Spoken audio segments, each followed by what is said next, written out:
السلام علیکم دوستوں، میں ہوں علی جاوید نقوی۔ ایران اسرائیل جنگ جاری ہے۔ اس جنگ کا انجام بڑی تباہی ہوگا۔ اسرائیل نے دھمکی دی ہے کہ وہ سپریم لیڈر آیت اللہ خامنائی کو شہید کر سکتا ہے۔ جی آپ نے صحیح سنا ہے، آیت اللہ خامنائی کو حملے میں شہید کرنے کی دھمکی دی گئی ہے۔ اگر خدا نہ خواستہ ایسا ہوا تو ایک زلزلہ آ جائے گا جو نہ صرف ایران بلکہ پوری دنیا کو ہلا کر رکھ دے گا۔ اسرائیل نہ صرف ایران کی ایٹمی تنصیبات کو تباہ کر رہا ہے بلکہ وہ ایران کا موجودہ اسلامی نظام بھی ختم کرنا چاہتا ہے۔ ایران میں رضا شاہ پہلوی کو حکومت میں لانا چاہ رہا ہے۔ ایرانی فوجی کمانڈرز کو کہا جا رہا ہے کہ وہ موجودہ رجیم کے خلاف بغاوت کر دیں، سپریم لیڈر کا حکم ماننے سے انکار کر دیں۔ یہ بہت خوفناک صورتحال ہے۔ اب تک کی اطلاعات کے مطابق ایران نے اسرائیل پر سپر سونک میزائلوں سے ایک اور بڑا حملہ کیا ہے۔ یہ سپر سونک میزائل 60 ٹن بارودی مواد سے لدا ہوا تھا۔ ایک گھنٹے میں اسرائیل کے 10 جہاز بھی گرا دیے گئے۔ اس سے پہلے 3 F-35 جہاز گرانے کی خبریں آئی تھیں۔ دوسری طرف اسرائیل بھی ایران پر مسلسل فضائی اور میزائل حملے کر رہا ہے۔ ایران کے کئی سینئر کمانڈرز اور سائنسدان شہید ہو گئے ہیں۔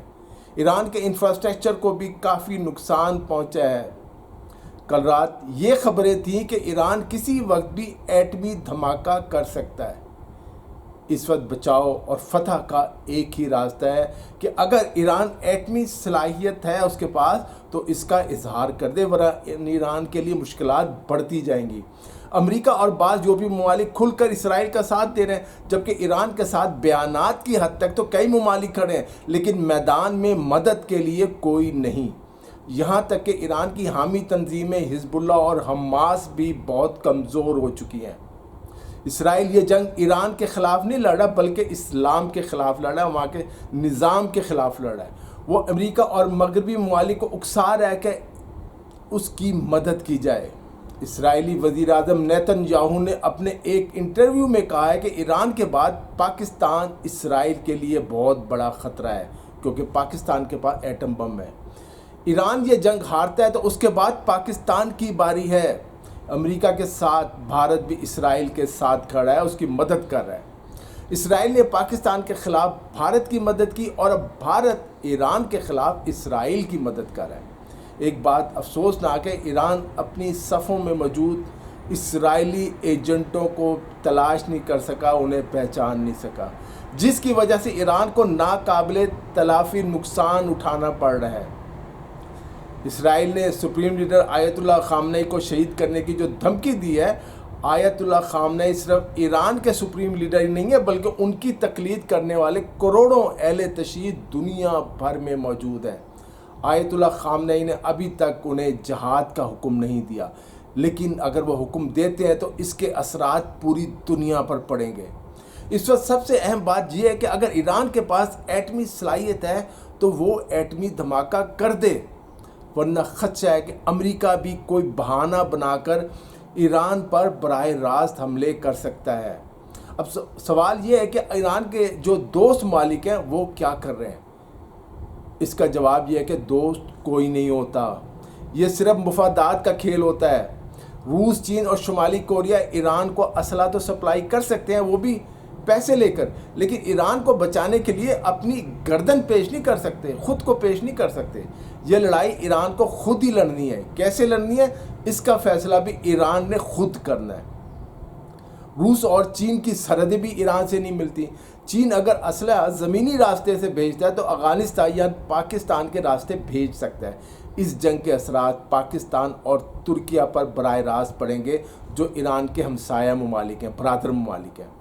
پاکستان اور ترکیہ کی قیادت کو ادراک ہے کہ اسرائیل کا اگلا نشانہ وہ ہو سکتے ہیں، خاص کر پاکستان۔ سوشل میڈیا پر یہ خبریں ہیں کہ پاکستانی ماہرین ایران کی مدد کر رہے ہیں۔ ایران کا ایئر ڈیفنس سسٹم پاکستان نے دوبارہ فعال کیا ہے، لیکن ہم سوشل میڈیا کی غیر مصدقہ خبروں کی بنیاد پر کوئی تجزیہ نہیں کر سکتے کیونکہ اس کی تصدیق نہیں ہوئی کسی سرکاری حلقے سے۔ سوشل میڈیا نے تو ایران کو ایٹمی طاقت بنا کے دھماکہ کرنے کا بھی اعلان کر دیا، جبکہ زمینی حقائق ایسے نہیں ہیں۔ بعض دفاعی تجزیہ نگاروں کا خیال تھا کہ ایران اسرائیلی ٹیکنالوجی کا مقابلہ نہیں کر سکے گا۔ وجہ اس کی ہے کہ ایران کے پاس جدید ترین دفاعی ٹیکنالوجی ہتھیار نہیں ہے۔ جس طرح جنگ کی نوعیت تبدیل ہو رہی ہے، ایران نے اس کے ساتھ خود کو ہم آہنگ نہیں رکھا۔ اسرائیل کا آئرن ڈوم اور دوسرے دفاعی نظام تمام ایرانی میزائلوں کو اسرائیل پہنچنے سے پہلے ہی تباہ کر دیں گے۔ یہ خیال تھا، لیکن یہ خیال غلط ثابت ہوا، ایران نے اسے غلط ثابت کر دیا۔ اسرائیل اور امریکہ کی سوچ یہ تھی کہ ایران اس وقت سیاسی اور فوجی طور پر کمزور ہے، اس لیے اس حکومت کو، موجودہ رجیم کو گرا دینا آسان ہے۔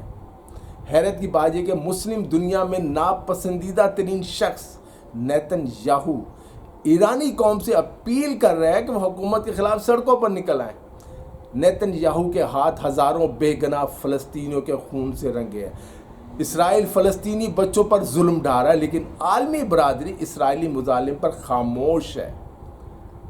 وزیر دفاع خواجہ آصف قومی اسمبلی میں اپنے بیان میں کہہ چکے ہیں کہ اسرائیل نے ایران، فلسطین، یمن کو ٹارگٹ بنایا ہوا ہے۔ مسلم دنیا متحد نہ ہوئی اور اپنے ایجنڈے کے تحت اپنے مفادات کا تحفظ کرتی رہی تو سب کی باری آئے گی۔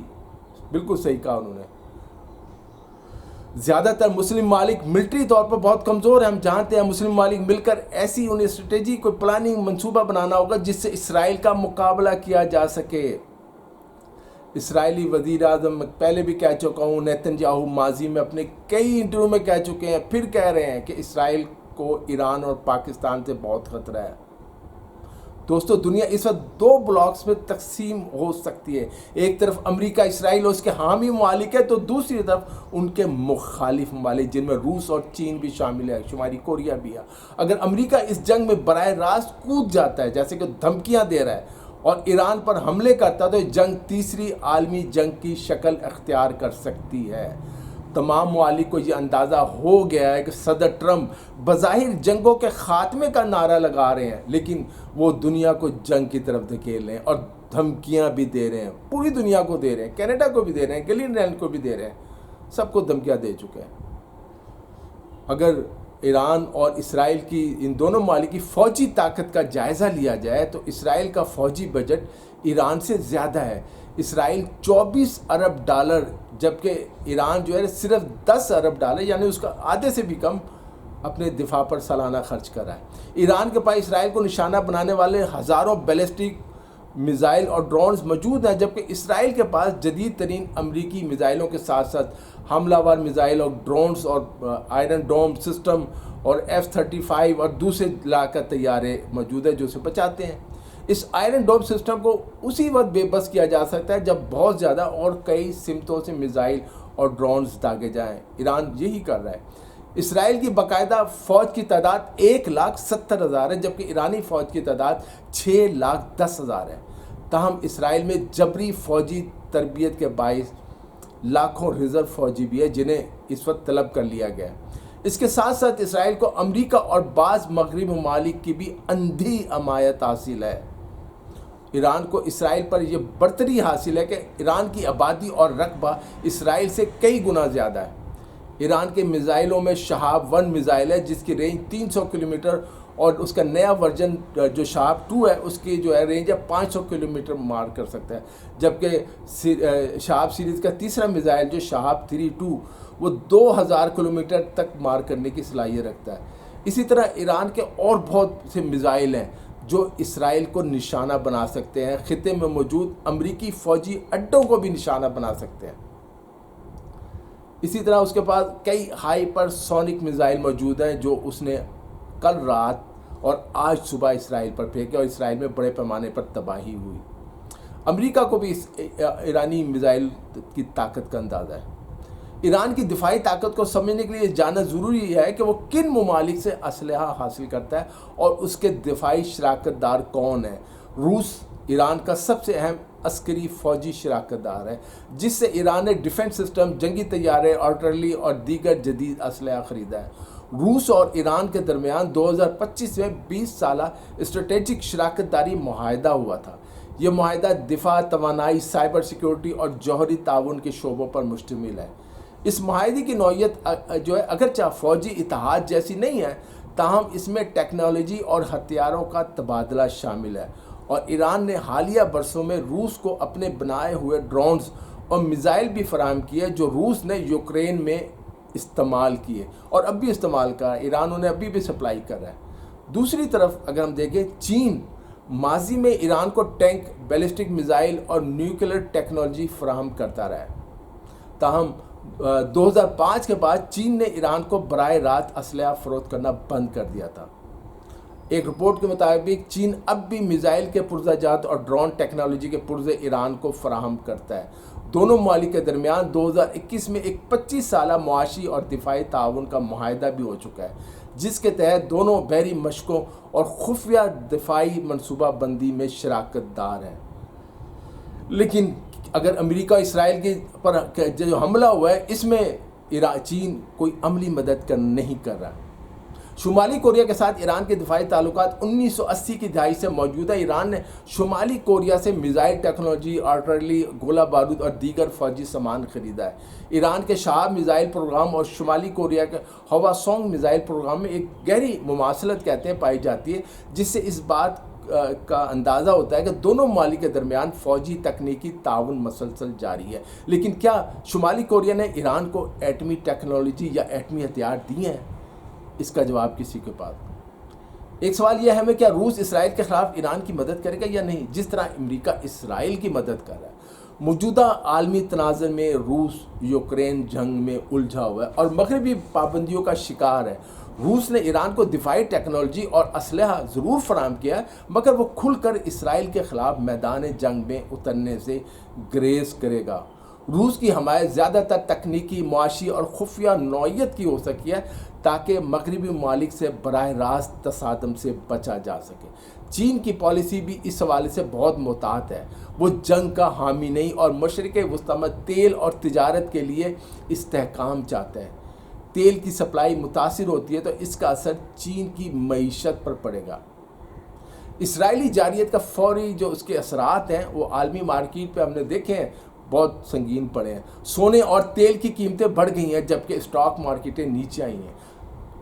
آنے والے دنوں میں اس کے اثرات عالمی توانائی نظام، تجارتی راستوں اور بین الاقوامی سفارتکاری پر تباہ کن ہوں گے. تیل کی سپلائی میں خلل سے توانائی بحران پیدا ہو سکتا ہے. ایران نے آپ جانتے آبنائے ہرمز بند کرنے کا کہہ دیا ہے. فریٹ لاگت اور شپنگ انشورنس مزید بڑھ جائے گی، جس سے افراط زر کی لہر یعنی مہنگائی پوری دنیا میں پھیل سکتی ہے. لبنان، شام، عراق اور یمن جیسے ممالک بھی اس تنازع کے میدان بن سکتی ہیں. جنگ پھیل سکتی ہے. جہاں ایران کے حامی گروپس موجود ہیں، اس وقت دنیا ایک ایسے نازک موڑ پر کھڑی ہے جہاں یہ جنگ کسی بھی وقت عالمی بحران میں تبدیل ہو سکتی ہے اور یہی خطرہ سب سے بڑا ہے. اقوام متحدہ سلامتی کونسل میں چین اور روس نے موقف اپنایا ہے کہ اسرائیل نے ایران کی خود مختاری کی خلاف ورزی کی ہے. اسرائیل کا ایران پر حملوں کا کوئی جواز نہیں. روس، چین، پاکستان سمیت مسلم ممالک کی اکثریت نے اس بات کو تسلیم کیا ہے کہ ایران کو اقوام متحدہ کے چارٹر کے تحت دفاع کا پورا حق حاصل ہے. اسرائیلی جارحیت ناقابل قبول ہے. عالمی برادری کو اسرائیل پر پابندیاں لگانی چاہیے. اسرائیل کب تک اپنے تحفظ کے نام پر مسلم ممالک اور مسلمانوں پر حملہ کرتا رہے گا، مسلمانوں کا خون بہاتا رہے گا؟ غزہ کے مسلمان بچے، خواتین، بوڑھے کب تک اسرائیلی مظالم کا شکار ہوتے رہیں گے؟ یہ وہ سوال ہے جو امت مسلمہ اپنے لیڈروں سے کر رہی ہے. دوستو اس ویڈیو میں اتنا ہی. علی جاوید نقوی کو اجازت دیجیے. اپنا خیال رکھیے گا. خدا حافظ.